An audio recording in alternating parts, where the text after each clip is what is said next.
speak.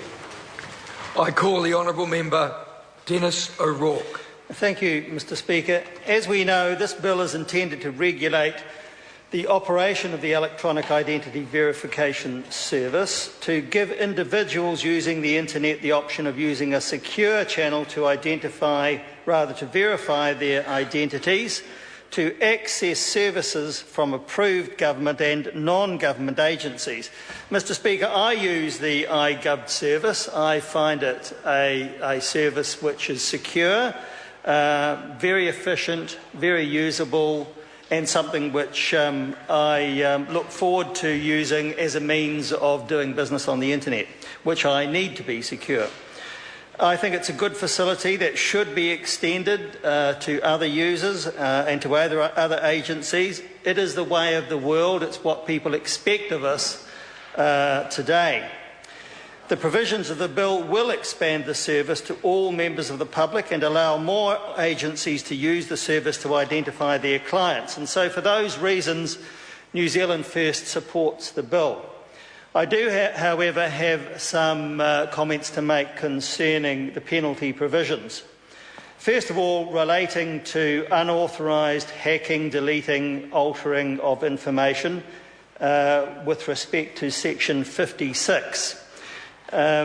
New Zealand First approves of the penalty increases for individuals up to $250,000 or 10 years imprisonment, and up to $1 million now for organisations. The only thing I would have suggested, had I had the opportunity to do so at the appropriate time, would have been an addition to Section 58(1)(a) by adding "or attempts to access" to the word access. Similarly, Section 58(3), I would have added the words "attempts to use" as well. I think it's actually quite important that we cover attempts, even though they may be difficult to prove, to show that we wish to have the widest possible coverage for the penalties concerned. However, that's not... Well, exactly. So that's something that I would like to consider for the future, and I'd like the House to consider. With regard to Section 58, concerning accessing information and using information, New Zealand First would like to see higher penalties still. We would like to see an increase in the penalty for a person from up to 2 years or $50,000 fine to up to 5 years or $200,000 fine. And for corporations, we would like to see a further increase from $200,000, which for many corporations is actually not a huge sum, to at least $500,000 for illegal accessing and using of information. I think we need to understand that the possibility of commercial gain from some of these illegal activities is so huge, especially for corporations, that very high penalties are necessary. And of course it's very important, as the bill does do, to distinguish between corporations and individuals. Organisations who hack information would be doing so for commercial gain. They can't be imprisoned, and so we need to have very high financial penalties. So that's why we would like to see further increases. We could also even consider other penalties, such as the deregistration of a company in New Zealand. However, maybe that's going too far, but at least higher penalties would be warranted, we believe. New Zealand First does approve the definition of organisation which has been inserted as a result of the committee's deliberations. It includes a person, and under the interpretation of Act, of course, that includes a corporation, and it includes partnerships, government departments and Crown entities. So that's good stuff. New Zealand First also supports the committee's recommendation for ensuring that it is necessary to obtain a search warrant as a condition of access to the services records of an individual's usage history. We think that's a well-tried and trusted and robust procedure, and it is the only one really which adequately protects individual rights.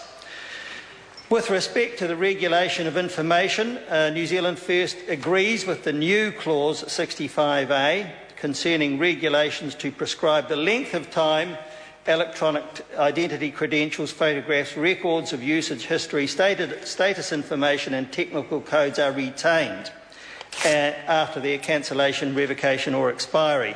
And we approve also in particular the requirement for the regulations for those purposes to be subject first to the consultation of the Privacy Commissioner.